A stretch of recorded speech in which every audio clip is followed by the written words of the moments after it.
ఎట్టి పరిస్థితుల్లో రాజా ఈ 60 మందిలో ఒకరిని పెండ్లి చేసుకోవాలా? Our film Akkadamai Ikkadabai is streaming now on ETV Win app.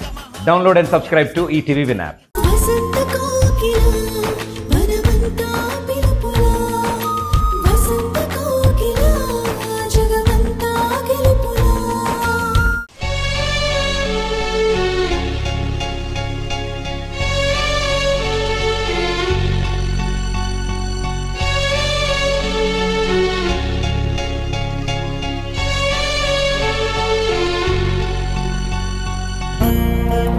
ఇప్పుడు గుడికి వెళ్ళడం వల్ల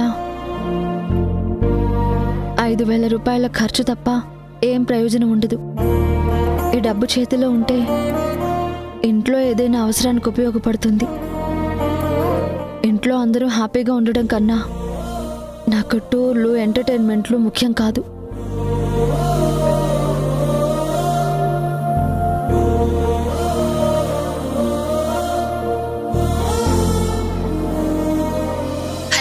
శ్వేత, చెప్పు జ్యోతి. నేను టూర్కి రావడం లేదు. ఎందుకు? ఎందుకంటే రీజన్ పెద్దగా ఏం లేదు, కానీ నాకే రావాలనిపించడం లేదు. మీరు వెళ్ళిరండి.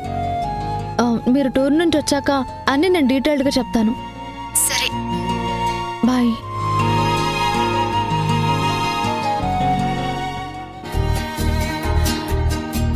సంధ్య, టీ తీసుకురా.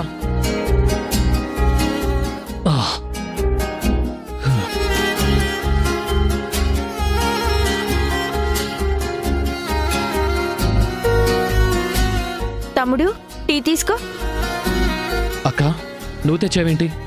సంధ్య లేదా? చెప్పక్క, సంధ్య ఎక్కడికెళ్ళింది? ఎక్కడికెళ్ళిందంటే ఏం చెప్పను? మా అక్కని చెప్పి వెళ్తుందనుకున్నావా? అక్కడికి అత్త బయటికి వెళ్తుంటే గుడికా అని అడిగాను మావయ్య. అప్పుడు అత్త నీకెందుకు చెప్పాలి అన్నట్టుగా కోపంగా ఒక చూపు చూసింది. అమ్మో, ఆ చూపు చూసి అనవసరంగా ఎందుకు అడిగాను అన్నట్టు నాకే అనిపించింది. తమ్ముడు, నువ్వేమైనా అనుకోరా, నాకు మాత్రం సంధ్య పద్ధతి అసలేమీ నచ్చడం లేదు. పిల్లి గుడ్డిదైతే ఎలుక వెన్నుపోటు పొడిచినట్టు తయారైంది వ్యవహారం. అక్క, ఇదిగో ఇలానే అత్త గురించి ఏమైనా చెప్తే నువ్విలా విసుక్కుంటావనే కళ్ళ ముందు ఏం జరుగుతున్నా కిక్కురు మనకుండా నోరు కట్టేసుకుని కూర్చుంటున్నాం. కావేరి, దేని గురించి మాట్లాడుతున్నావు? అది దీని మొహం. దీన్ని అడిగితే ఏం చెప్తుంది? నేను చెప్తాను, విను. ఏంటి? ఏంటా, కంచే చేనమేసినట్లు చెప్పుకుంటే సిగ్గుచేటు. పెళ్ళైన రోజు నుంచి ఈ ఇంట్లో కావేరి చూస్తున్న చిత్రాలు పైకి చెప్పలేక లోపల దాచలేక రోజు కుల్లి కుల్లి చేస్తుంది. కన్న తల్లిని దీని కాపురం ఇలా అఘోరించిందని తెలిసి నా కడుపు రగిలిపోతుంది. అసలు దీనంతటి కారణం ఎవరనుకున్నావు? సంధ్య. ఆవిడ గారిని అనడం ఎందుకు? అంతా నా రాత, నా కర్మ. ఏ మొగుడు లేకపోతే అక్క మొగుడు దిక్కు అంటారు. నాకేమో అత్త మొగుడు దొరికాడు. చూడు తమ్ముడు, నువ్వు తిట్టినా తన్ని తరిమేసినా ఒక మాట మాత్రం చెప్పి తీరాలి. ఏంటక్క? ఒక ఆడదానిగా నీకు ఈ విషయం చెప్పడానికి చాలా చండాలంగా ఉంది. విషయం ఏంటో చెప్పక్క. నీకు సంధ్యకి పెళ్లి కాకముందు జరిగిందేదో జరిగింది. సంధ్య మీద నీకు చాలా నమ్మకం ఉంది, తప్పనను. అది నీ మంచితనం. నీ ప్రాణాలు కాపాడాడన్న విశ్వాసంతో, సంధ్య మొగుడన్న విశ్వాసంతో సూర్యాన్ని తీసుకొచ్చి ఇంట్లో పెట్టుకున్నావు. అది నీ గొప్పతనం. తప్ప ఒప్ప అన్న చర్చ ఇప్పుడు అనవసరం. అక్క, ఎందుకు ఇదంతా చెప్తున్నావు? ఏం చెప్పాలనుకున్నావో సూటిగా చెప్పు. అయ్యో రామా, ఇలాంటి విషయాలు కట్టే కొట్టే తెచ్చే అన్నట్టుగా సూటిగా చెప్తే అర్థం కాదు. ఓపిగ్గా వింటానంటేనే చెప్తాను. అబ్బా, వింటున్నాను కదక్క. నువ్వు అసలు విషయం చెప్పకుండా ఏదేదో మాట్లాడుతున్నావు. అర్థం కాకుండా నాకు తెలిసిన విషయాలే మాట్లాడుతున్నావు. అమ్మా, మావయ్య ఓపికని పరీక్షించొద్దు. మావయ్య, నేను డైరెక్ట్ గా చెప్తాను, విను. సూర్య గారితో నా పెళ్లి ఎందుకు చేయాలనుకున్నారు? ఎందుకేంటి? సూర్య మంచివాడు కాబట్టి. పెళ్ళైతే మీరు సుఖంగా ఉంటారు అని. సుఖం. నేను పెళ్ళైన తరువాత ఏ రోజైనా నేను నవ్వుతూ ఉంటే చూసావా? మొగుడుతో సంతోషంగా ఉన్నానా? ఇదంతా తెలిసి కూడా నువ్వు నిమ్మకు నీరెత్తినట్టు సైలెంట్ గా ఉన్నావు. కానీ మాటల్లో మాత్రం నా మేనకోడలు నా బాధ్యత అని చెప్తున్నావు. నీ సంతోషం ఎప్పుడూ నా బాధ్యతే కావేరి. ఇది ముమ్మాటికి నిజం. నీకు తెలిసింది మాత్రమే నిజం కాదు మామయ్య. భర్త మనసులో భార్య లేకపోతే నాకే కాదు ఏ ఆడదానికైనా సుఖ సంతోషాలు మనశ్శాంతి ఉండవు. సరే, ఇప్పుడు నన్నేం చేయమంటావు? చేతులు కాలిపోయాక ఆకులు పట్టుకున్నట్టు ఇప్పుడు చేయడానికి ఏం లేదు తమ్ముడు. కనీసం ఇప్పుడైనా ఆలోచించి నిర్ణయం తీసుకో. దేని గురించి? సంధ్యకి నీ స్నేహితుడికి మధ్య ఉన్న అక్రమ సంబంధం గురించి. అక్క, అసహ్యంగా మాట్లాడొద్దు. వాళ్ళిద్దరూ ఎలాంటి వాళ్ళు, వాళ్ళ మధ్య బంధమేంటో నాకు బాగా తెలుసు. సూర్య కావేరిని కొట్టాడని, నిన్ను తిట్టాడని కోపం ఉంది. సంధ్య నన్ను అర్థం చేసుకోకుండా సూర్యకి సపోర్ట్ చేయడం నాకు నచ్చట్లేదు. అంత మాత్రానికి మీకు తోచిందే మీరు ఊహించుకొని అంత నీచంగా మాట్లాడకూడదు. నిజం చెప్తే నిజంగానే నిష్ఠూరకంగా ఉంటుంది. ఒక్క విషయం మాత్రం తెలుసుకో తమ్ముడు, నిప్పులేందే పొగ రాదు. అక్క, చెప్తుంటే అర్థం కాదా? అనుమానపడ్డం కాదు. నీ మాటల్లో నిజం ఉందని ఒక్క ఆధారం, కనీసం ఒక్కటైనా చూపించగలరా? చూపిస్తాను మావయ్య. ఒక్కటి కాదు 100 ఆధారాలు చూపిస్తాను. ఒకప్పుడు సంధ్యత్త ఆయన గారి భార్య, కానీ ఇప్పుడు మీ ముగ్గురు గొప్ప అండర్స్టాండింగ్ ఉన్న విశాల హృదయం గల మంచి ఫ్రెండ్స్. సంధ్యత్త నీకు మాత్రమే భార్య, సూర్య నాకు మాత్రమే భర్త. మరి ఆయన గారి పర్సులో నా ఫోటోకి బదులు అత్త ఫోటో ఎందుకుంది? చెప్పు తమ్ముడు, అలా మౌనంగా ఉండిపోయావే. పోనీ ఈ సంగతి చెప్పు మామయ్య. మా ఆయన గారు పవిత్రమైన ఫీలింగ్ తోనే ఫోటో దాచుకున్నారు అనుకుందాం. మరి కడుపుతో ఉన్న సంధ్యత కోసం నీకన్నా ఎక్కువ ఎందుకు ఆలోచిస్తున్నారు? ఎందుకు పట్టించుకుంటున్నారు? పుల్ల నారింజ పళ్ళ కోసం ఊరంతా ఎందుకు తిరిగారు? సంధ్యత మీద నీకన్నా నీ బెస్ట్ ఫ్రెండ్కే ఎక్కువ ప్రేమ, అభిమానం, ఫీలింగ్స్ ఇంకా చాలా. ఆవిడ గారేమో వేవిళ్లతో వాంతులు చేసుకోవడాలు, కళ్ళు తిరిగి పడిపోయినట్టు నటించడాలు, చెయ్యి కట్ చేసుకోవడాలు. ఈయన గారు కంగారుగా నటిస్తూ పరిగెత్తుకుంటూ వెళ్ళి గట్టిగా పట్టుకుని ఏం కాలేదు కదా సంధ్య అని ఆరాట పడిపోవడాలు. ఇవన్నీ మా కల్లారా మేము చూసినవి, ఆధారాలు చేసుకుని చెప్తున్నవి. ఇన్ని చెప్పినా కూడా వాళ్ళిద్దరూ పతితులు, పవిత్ర ఆత్మలు అంటావు, నాకు తెలుసు. కానీ నాకు అర్థం కానిది ఒక్కటే. ఆ రోజు నువ్వు మా ఆయనతో గొడవపడి ఇంట్లో నుంచి పొమ్మంటే కట్టుకున్నవాడు ఇంట్లో నుండి పోతే నేనేడవాలి. మరి మీ ఆవిడ ఎందుకు నువ్వు వద్దన్నా నీ మాట పట్టించుకోకుండా ఆయన గారి దగ్గరికి పరిగెత్తింది? నా కాపురాన్ని నిలబెట్టేందుకా, లేక ఈ సాకుతో ఆయన గారిని కలుసుకునేందుకా? చిచి, ఇలాంటివన్నీ పైకి మాట్లాడాలంటేనే చెండాలంగా ఉంటుంది. తమ్ముడు, ఆఖరిగా నేనొకటి చెప్పాలనుకుంటున్నాను. పెళ్ళాం మీద నమ్మకం ఉండడం మంచిదే, కానీ మితిమీరిన నమ్మకం మొదటికే మోసమవుతుంది. అయినా కరవమంటే కప్ప కోపం, విడవమంటే పాము కోపం అన్నట్టు పాపమో పుణ్యమో ఆ దేవుడికే తెలియాలి.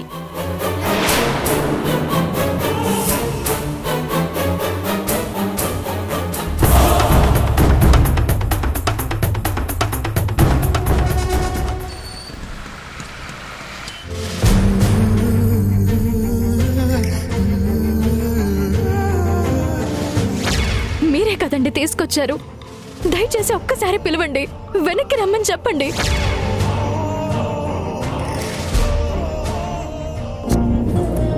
మీరెప్పుడొచ్చారు? ఎంతసేపు అయింది? ఇప్పుడే 10 నిమిషాలు అవుతుంది. మనసు బాగోక గుడికెళ్ళాను, ప్రసాదం తీసుకోండి. గుడికా? ఇప్పుడే గుడికెళ్ళావు?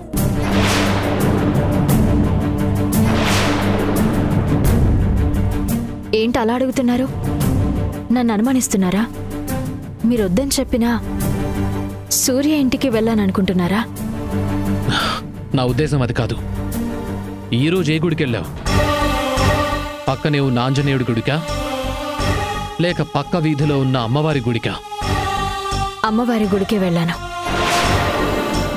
మనసులో బాధని చెప్పకపోయినా అర్థం చేసుకునేది అమ్మ ఒక్కతే కదా. అందుకే ఆమె ముందు కూర్చుని కన్నీటితో జరిగింది మొత్తం చెప్పాను. మనం చెప్తేనే కానీ ఆ దేవతకి తెలియదని కాదు, కానీ మనసులో బాధని దించుకుంటే బరువు తగ్గుతుందన్న చిన్న ఆశ, నమ్మకం. మీకు చెబుదాం అనుకున్నాను, కానీ మాటకి ముందు కోపం, తర్వాత కూడా కోపం చూపిస్తున్నారు. అందుకే మనం చెప్పేది మాత్రమే వినే దేవత ముందు తలంచుకుని నిలబడ్డాను. తలంచుకోవడం ఎందుకు? అంత పెద్ద తప్పు చేశావా? తప్పు చేసినందుకు కాదు, చుట్టూ పుడుతున్న సమస్యల నుండి కాపాడమని వేడుకున్నాను. నువ్వే రక్ష అని భక్తితో తలంచాను. కానీ ఒక్కటి మాత్రం నిజమండి, తప్పైనా ఒప్పైనా మీ ముందు నిలబడి మాట్లాడితే నా మనసు చాలా తేలిక పడుతుంది. ఈరోజు గుడిలో కూడా అదే ఆలోచించాను. దేవుడిలాంటి భర్త ఇంట్లో ఉండగా ఇంత దూరం వచ్చే బదులు జరిగింది మొత్తం వివరించి క్షమాపణ చెప్పడం ఉత్తమం అనిపించింది. మనిషి అంతే సంధ్య, మాట్లాడరని తెలిసి దేవుళ్ల ముందు బాధలు చెప్పుకుంటారు. మాట్లాడే ధైర్యం లేనివాడి ముందు కళ్ళు గప్పి తప్పులు చేస్తూ ఉంటారు. అలా మాట్లాడకండి. మీకు చెప్పకుండా సూర్య దగ్గరికి వెళ్ళడం. ప్లీజ్ సంధ్య, దయచేసి ఆ పేరు ఆ టాపిక్ నా ముందు తీసుకురావద్దు. Just leave it.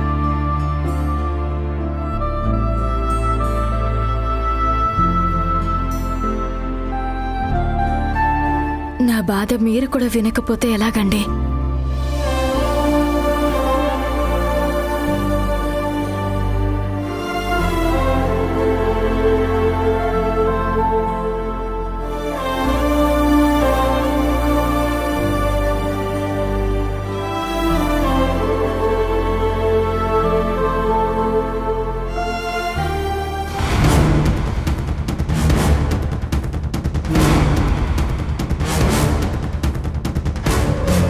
అమ్మా, ఆవిడగారు వచ్చేసిందా?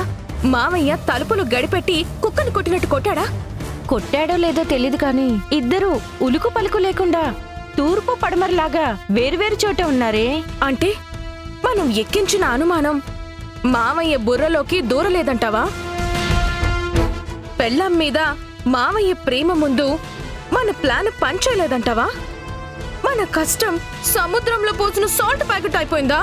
లేదు లేవే, ఆకాష్ మన మాటలు విని పైకి వెళ్ళినప్పుడు మొహంలో తేడా కనిపించింది. అది అనుమానం తాలూకదే అని నా బలమైన నమ్మకం. నీ బోడి నమ్మకం ఎవరికి కావాలి? నా సవతిని దాని మొగుడే ఇంట్లో నుండి బయటకు గంటేయాలి. అది కళ్ళారా చూసి నేను సంబరపడాలి. నీ సంబరాన్ని నేను అర్థం చేసుకోగలను, కానీ ఆకాష్ లాంటి వాడు భార్యను అనుమానించడం అంత సులువు కాదు. అదొక్కటే మనం కొంచెం ఆలోచించాల్సిన విషయం. అమ్మా, మామయ్యకి అత్త మీద ఎంత ప్రేమున్నా, ఎంత నమ్మకం పెంచుకున్నా మామయ్య మగాడు. అనుమానం వాళ్ళ జన్మ హక్కే. మాటలతో చెబితే వర్కౌట్ అయిందో లేదో తెలీదు కాబట్టి ఈసారి కళ్ళారా ఏదైనా చూస్తే ఖచ్చితంగా అనుమానిస్తాడు. సరిగ్గా చెప్పావే, ఇనుము వేడి మీదున్నప్పుడే దెబ్బ పడాలి. అనుమానం మొదలైనప్పుడే మీ మామయ్య మనసు విరిచెయ్యాలి. ఈసారి మనం వేసే ప్లాన్ ఫెయిల్ అవ్వకూడదు. నా సుఖాన్ని సంతోషాన్ని దూరం చేస్తున్న రాక్షసిని శాశ్వతంగా బయటికి పంపించే ప్లాన్ వెయ్యాలి.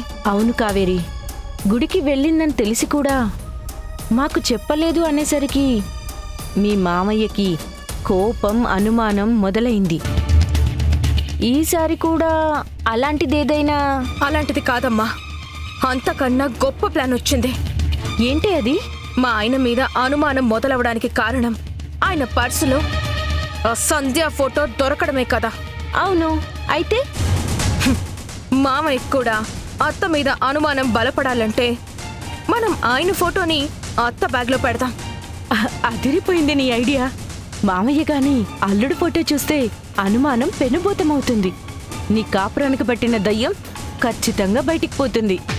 నేను కోరుకునేది ఎదురు చూసేది కూడా అదేనమ్మా. ఆయన ఫోటోని అత్త బ్యాగ్ లో పెడతా. అదిరిపోయింది నీ ఐడియా.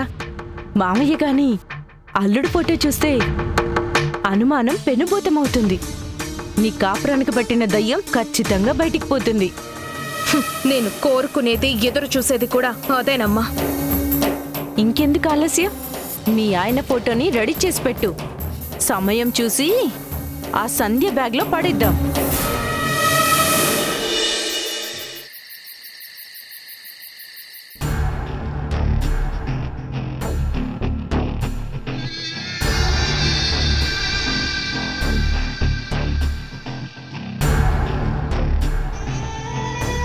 కావేరి, మీ మామయ్య బాల్కనీలో ఉన్నాడు.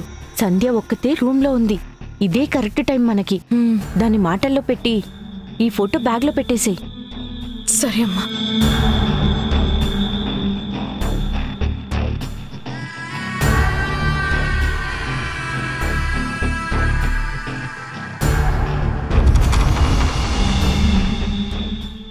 అత్త, ఎంతసేపు అయింది వచ్చి? నీకెందుకు? ఏం లేదు, వచ్చినట్టు అస్సలు తెలియలేదు. నువ్వు రాకపోతే గుళ్ళోనే పూజలు చేయిస్తున్నావేమో అనుకున్నాను. నేను పూజలు చేయిస్తుంటే నువ్వు మీ మావయ్య దగ్గర పుకార్లు పుట్టిద్దాం అనుకున్నావా? పుకార్లేంటత్తా? నేను నార్మల్ గా మాట్లాడుతున్నా, ఎందుకు కోపంగా సమాధానం చెప్తున్నా? చేయాల్సిందంతా చేసి ఈ కోపానికి కారణమేంటో తెలియనట్టు నటించొద్దు. నేను నీకేం చేశానత్తా? మొగుడిని బయటికి పంపించి నేను ఎన్ని కష్టాలు అనుభవిస్తున్నానో నీకేం తెలుసు? అన్ని కష్టాలు పడే బదులు సూర్య దగ్గరికి వెళ్ళొచ్చు కదా. నువ్వు వెళ్తానంటే ఆపే వాళ్ళెవ్వరూ లేరిక్కడ. నిజమే అనుకో, కానీ ఆయనకి నా మీద ప్రేమ ఉందో లేదో తెలియకుండా ఎలా వెళ్ళను? నిజంగా ప్రేమ ఉంటే ఇక్కడికొచ్చి తీసుకెళ్ళొచ్చు కదా, లేదంటే నాతో పాటు ఇక్కడే ఉండొచ్చు కదా. ఎవరి వాదనలు వాళ్ళకున్నాయి, ఎవరి కారణాలు వాళ్ళకున్నాయి. ఏం చెప్పలేని, ఏం చేయలేని స్థితిలో నేనున్నాను. అదే అత్తా. నువ్వేంటి నాతో మాట్లాడుతూ ఏదో వెతుకుతున్నావు? ఏం వెతకడం లేదత్తా, మామయ్య ఎక్కడున్నారా అని చూస్తున్నాను. అవును, లేటుగా వచ్చినందుకు మామయ్య ఏం అనలేదా? అంటే నేనింట్లో లేనని నువ్వు మీ అమ్మ నా గురించి మీ మావయ్యకి ఏమైనా చెప్పారా? మేమెందుకు చెప్తామత్తా? అవసరం మాకేముంది? అవసరం కాదు, అలవాటుగా మారిపోయింది. అందుకే అనుమానం వచ్చి అడిగాను. అనుమానం వస్తే పర్లేదు, కానీ అదే నిజం అన్నట్టు మాట్లాడకు. నిజమే, నీతో మాట్లాడడం అనవసరం.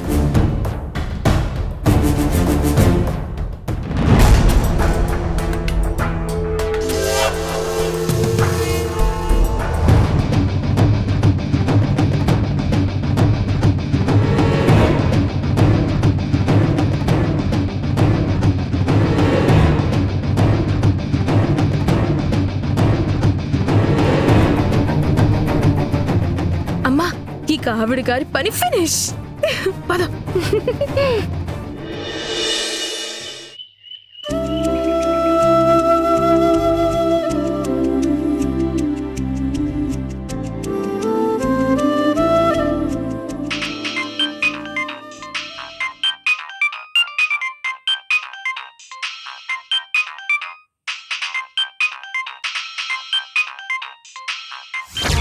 మీ స్నేహితులిద్దరి మధ్య వచ్చిన సమస్య మీ భార్యాభర్తలిద్దరినీ దూరం చేయకూడదు. హలో. పర్లేదే, బానే లిఫ్ట్ చేశారే. ఫోన్ రింగ్ అయ్యి ఆగిపోతుందేమో అని అనుకున్నాను. అది చెక్ చేయడానికి ఫోన్ చేసావా? అలా ఎందుకు అనుకుంటారు? మీతో మాట్లాడి చాలా రోజులైంది. ఎలా ఉన్నారో ఏంటో అని కనుక్కోడానికి ఫోన్ చేశాను అని అనుకోవచ్చు కదా. అనుకోను, అస్సలు అనుకోను. నీకు మొగుడి మీద నిజంగా అంత శ్రద్ధ ఉంటే ఇలా ఫోన్లో కాదు, డైరెక్ట్గా ఇంటికి వచ్చేదానివి. నన్ను వద్దనుకొని వెళ్ళిపోయారు కదా, అలాంటప్పుడు నేనెందుకు వస్తాను? ఏంటి, నేను వద్దనుకొని వెళ్ళానా? రమ్మని ఎంత అడిగాను, ఎన్నిసార్లు అడిగాను? ఒక్కడుగైనా కదిలేవా? ఇప్పుడు మాత్రం కబుర్లు చెప్తున్నావు. అంటే అప్పుడు మీరు తీసుకున్న నిర్ణయం నాకు నచ్చలేదు, అందుకే రాలేదు. ఇప్పుడు మీకు దూరంగా ఉండడం నాకు నచ్చడం లేదు. మీరేమో నాకు ఫోన్ చెయ్యరు, అయినా సరే నేను చేస్తున్నా కనీసం ఫోన్ కూడా లిఫ్ట్ చేయరు. ఇప్పుడు చేశాను కదా, చెప్పు. చెప్పాను కదా, మీరు ఎలా ఉన్నారో అడగడానికి ఫోన్ చేశాను. బానే ఉన్నాను. అవునా, సరే.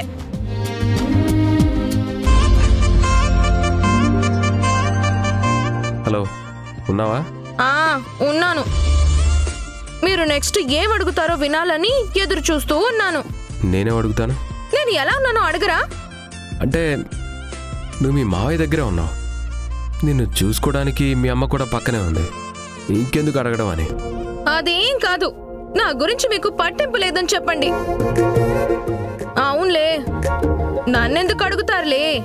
మీకు కావాల్సిన వాళ్ళు క్షేమంగా ఉంటే చాలు. మీకు వాళ్ళని ఎక్కడ కావాలంటే అక్కడ కలుస్తారు, నవ్వుతూ మాట్లాడతారు, నచ్చినట్టుంటారు. ఇలా పిచ్చి వాగుడు వాగుతున్నావు కాబట్టే నీతో మాట్లాడడానికి కూడా చిరాకు పుడుతుంది. నువ్వు మారతావు అనుకున్న ప్రతిసారి అది ఇంపాసిబుల్ అని నిరూపిస్తూనే ఉన్నావు. అర్థం చేసుకునే లక్షణం ఒక్కటి కూడా లేని నువ్వు జీవితంలో ఎప్పుడూ ఎవరితోనూ సంతోషంగా ఉండలేవు. అది గుర్తుపెట్టుకో. చాలా బాగుందండి. ప్రేమగా భార్యని ఆశీర్వదించాల్సిన భర్త ఇలా శాపనార్థాలు పెడుతుంటే ఎంత సంతోషంగా ఉందో. ప్రేమ అనేది 2 చేతులు చరిస్తే వచ్చే చప్పుడు లాంటిది. నీ మనసులో లేనిది నా మనసులో మాత్రం ఎలా పుడుతుంది? నా మనసులో ప్రేమ ఎందుకు లేదు? మీ మనసులోనే నాకు స్థానం లేదు. ఎంత ఆశపడ్డా నన్ను మాత్రం మీరు 2వ భార్యగానే చూస్తారు. సెకండ్ హ్యాండ్ ప్రేమని కూడా సగం సగం చూపిస్తారు. అదే ఆవిడ గారికైతే మాత్రం అడుగడుక్కి అందలం ఎక్కిస్తారు. అవసరం లేకపోయినా సరే అన్నీ పట్టించుకుంటారు. చేసుకున్న వాళ్ళకి చేసుకున్నంత మహదేవా అని అంతా నా కర్మ. అవును, అంతా నీ కర్మే. కానీ దాని ఫలితం నీతో పాటు నీ చుట్టూ ఉన్న ప్రతి ఒక్కరూ అనుభవిస్తున్నారు. చెప్తున్నాను కదా, నీకు అర్థం చేసుకునే గుణం రానంత వరకు ఇలానే ఏడుస్తావు. అయినా నీతో మాట్లాడడం కూడా అనవసరం. బూడిదలో కాలు పెట్టడం, నీతో మాట్లాడాలనుకోవడం 2 ఒకలాంటివే. ఇంకోసారి నాకు ఫోన్ చేయొద్దు. చేసినా నేను లిఫ్ట్ చేయను. Hello hello. అవునులే, మొదటి పెళ్ళం ముద్దైనప్పుడు 2వ పెళ్ళం బురదగానే కనిపిస్తుంది, చిరాగ్గానే అనిపిస్తుంది. ఈ అవ్వారం ఎన్ని రోజులు నేను చూస్తాను. మా అమ్మ నేను మీ ఇద్దరికి బుద్ధి చెప్పే ప్రయత్నంలోనే ఉన్నా. అంతా మేము అనుకున్నట్టు జరిగితే అప్పుడు మావయ్య చేతిలో మీ ఇద్దరికి బాగా ఉంటుంది.